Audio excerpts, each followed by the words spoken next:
Recently Symphony launch করলো তাদের Z সিরিজের আরও একটি smartphone Symphony z60। 4 GB RAM, 64 GB full storage, 5000 এমপিআর ব্যাটারি, 18 ওয়াট চার্জার এবং এর যে আউটলুক এক কথায় অসাধারণ। আর এত কিছু একসাথে পাচ্ছেন মাত্র 10,000 টাকায়। এখানেই শেষ না, আরও আছে 52 মেগাপিক্সেলের একটি ক্যামেরা মাত্র 10,000 টাকায়। কিভাবে সম্ভব? সিম্ফনি অসম্ভবকে সম্ভব করে দেখিয়েছে। যেখানে দিন দিন ফোনের দাম বেড়েই চলেছে, সেখানে সিম্ফনি রীতিমতো চমকই দেখিয়েছে। আসসালামু আলাইকুম ভিউয়ার্স, এবার আমরা সিম্ফনি z60 এই ফোনটির ভালো দিক এবং মন্দ দিকগুলো তুলে ধরার চেষ্টা করব। সো এর আগে আপনি যদি আমার চ্যানেলটি না দেখে থাকেন, আপনি যদি নতুন ভিউয়ার্স হয়ে থাকেন, তাহলে অবশ্যই আমার চ্যানেলটি সাবস্ক্রাইব করবেন। এইবার আমরা আনবক্সিং করব। So let's get start.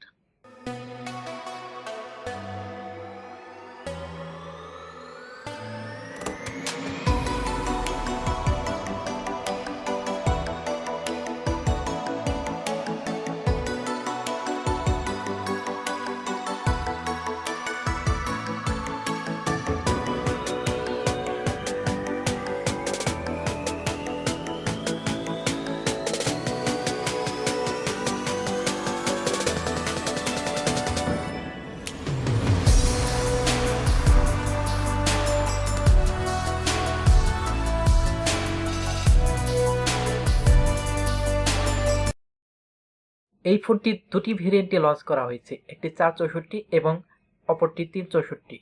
464 যেটা, সেটার প্রাইস ধরা হয়েছে 10,499 টাকা এবং যেটা 364 সেটার দাম ধরা হয়েছে 9,999 টাকা। মাত্র 500 টাকা বেশি হলেই আপনি 4 জিবি র্যামের এই ফোনটি কিনতে পারবেন। এবং ভালো দিক হচ্ছে দুটোতেই 64 জিবি স্টোরেজ রেখেছে। এই ফোনটির যে জিনিসটা সবচেয়ে বেশি ভালো লেগেছে সেটা হলো এর প্রিমিয়াম ডিজাইন। হাতে নিলেই একটা প্রিমিয়াম ফিল পাওয়া যাবে। এর ব্যাক সাইডটি তৈরি করা হয়েছে প্লাস্টিক দিয়ে, দেখলে মনে হবে গ্লাস দিয়ে তৈরি। এবং এর ব্যাক সাইডে এত সুন্দর করে ক্যামেরা সেট করা হয়েছে, দেখলে মনে হবে এক কথায় অস্থির। ফোনটিতে সাইড মাউন্টেড ফিঙ্গারপ্রিন্ট ইউজ করা হয়েছে। ফিঙ্গারপ্রিন্ট রেসপন্স মোটামুটি ভালোই বলা চলে, বাট আমরা বারবার ট্রাই করে দেখেছি, একসাথে বারবার ট্রাই করলে একটু স্লো কাজ করে।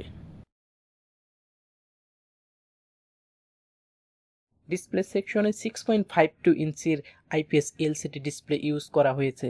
ডিসপ্লে রেজলিউশন হলো 720x1600 পিক্সেল। এছাড়াও পিপিএ ডেন্সিটি হলো 269। ইনডোর এবং আউটডোরে বেশ ভালোই ব্রাইটনেস ধরে রাখতে পারছিল। ডিসপ্লের উপরে ঠিক মাঝামাঝিতে 5 ক্যামেরা রয়েছে, যা এই বাজেটের ফোনে চিন্তা করা যায় না। এছাড়াও 90 হার্টজ রিফ্রেশ রেট পাচ্ছেন। ভিডিওর কালার, শার্পনেস সবকিছু ঠিকঠাক মনে হচ্ছিল। ফোনটিতে ইউনিসক T606 প্রসেসর ব্যবহার করা হয়েছে। সম্প্রতি বেশ কয়েকটি ফোনে এই প্রসেসরটি ইউজ করতে দেখেছে এবং এর পারফরমেন্স ভালোই বলা চলে। ফোনটিতে টাচ রেসপন্স অনেক ভালো। এছাড়াও ভিডিওতে কোনো ল্যাগ করতে দেখিনি। যারা গেম খেলতে পছন্দ করেন তাদের জন্য এই ফোনটি নয়।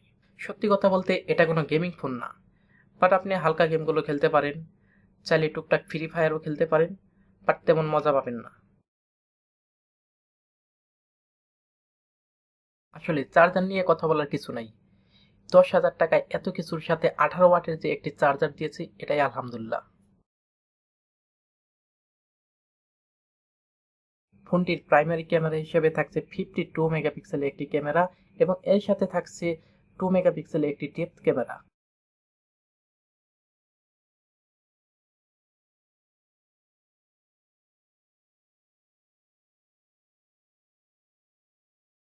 এবং ফ্রন্টে রয়েছে 8 মেগাপিক্সেলের একটি সেলফি ক্যামেরা।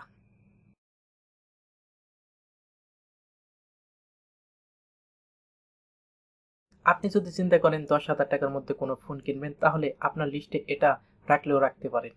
ভিডিওটি কেমন লাগলো কমেন্টে জানিয়ে দিবেন।